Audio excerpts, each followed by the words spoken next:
ఎప్పుడండి మీ అనుకరణకి ఎప్పుడు రికగ్నైజేషన్ అనేది ఏ స్టేజ్‌లో మీకు బాగా గుర్తింపు అనేది వచ్చింది? యాక్చువల్‌గా నేను నార్మల్‌గా ర్యాండమ్ వీడియోస్ చేసుకుంటూ వెళ్ళానండి. హ్మ్. ఆహ్, ఆడియో క్లిప్స్ ఉంటాయి వేరే వాళ్ళు చేసినవి. ఓకే. ఫస్ట్ 'చిరంజీవి' గారు, 'జంధ్యాల' గారి మూవీస్ నుంచి 'సుత్తి వీరభద్రరావు' గారు, హ్మ్. 'కోట శ్రీనివాసరావు' గారు, 'బ్రహ్మానందం' గారు ఇవన్నీ చేసుకుంటూ వెళ్తున్నాను.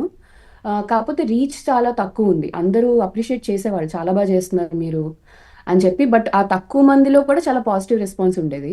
ఓకే. ఆహ్, పళనిస్వామి గారు మీకు తెలిసే ఉంటుంది గదండీ! మీకు ఇన్‌స్టాగ్రామ్‌లో చేస్తుంటారు. ఆయన వంట వీడియోస్ అవి చేస్తూ ఉంటారు. అవునవునవును. ఆ! ఆయన గూడా కొంచెం నాగేశ్వరరావు గారిని, జానకమ్మ గారిని, తర్వాత నిర్మలమ్మ గారిని అనుకరిస్తూ ఉండేవాళ్ళు. ఓకే.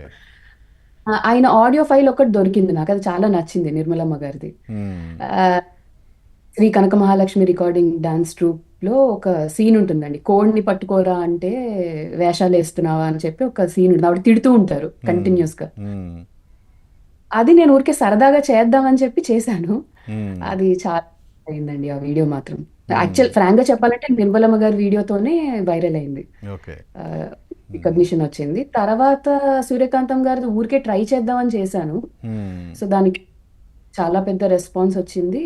ఇంకా కంటిన్యూయస్‌గా అది చేయడంతో మొత్తం ఆడియన్స్ అందరూ దానికి కనెక్ట్ అయ్యారండి. హ్మ్. ఓకే.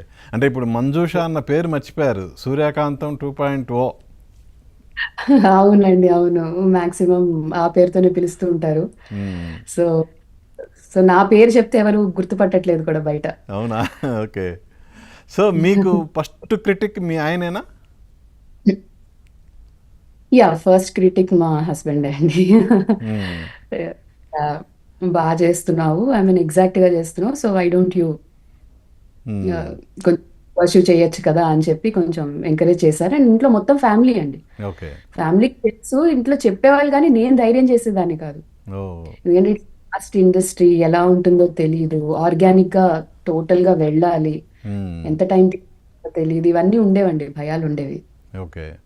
కానీ మీకు ఆహ్, యాక్టింగ్ పట్ల మంచి ప్యాషన్ ఉంది. But all of sudden US వెళ్ళిపోయారా? లేదంటే ఎలా అసల? కెరియర్ ప్లానింగ్‌లో భాగంగా వెళ్లారా? ఎలా అసల? అవునండి. అంటే నేను ఇక్కడ మీడియాలోనే చేసేదాన్నండి. అంటే హ్మ్. కొన్ని రేడియో సిటీలో చేశాను. ఓకే. ముందర టైమ్స్‌లో చేశాను. తర్వాత టీవీ నైన్‌లో కొంతకాలం చేశాను. ఇంకా ఆపర్చునిటీ వచ్చింది. హస్బెండ్‌కి ఆపర్చునిటీ వచ్చి ఇంకిక్కడికి వచ్చాము. ఓకే. అంటే ఇక ఈ అవకాశం వచ్చినప్పుడు దాన్ని అంటే శుభప్రదంగా ఫీల్ అయ్యారా? లేదంటే నా యాక్టింగ్ కెరియర్‌కి ఇది ఏమన్నా ఇబ్బంది అవుతుందేమో అన్న ఒక సంశయం లాంటిది ఏమన్నా ఉండిందా? ఎలా అసలది? అదేం లేదండి. అంటే నేను అంత దూరం అయితే ఎప్పుడు ఆలోచించలేదండి. ఒక మంచి అవకాశం వస్తే నేను తప్పకుండా దాన్ని ఉపయోగించుకుంటాను. దాన్నైతే లూజ్ చేసుకోననే ఉంది నాకు ఫస్ట్ నుంచి హ్మ్. కూడా. హ్మ్. అంటే నా యాక్టింగ్ స్కిల్స్ చూసి, నన్ను చూసి రావాలనే ఎప్పుడు ఉండేదండి. ఓకే. సో, దాని గురించి కష్టపడ్డాం పర్వాలేదని చెప్పి ఆల్‌మోస్ట్ పట్టిందండి నాకు. ఆల్‌మోస్ట్ ఒక 5 ఇయర్స్ పైన పట్టింది.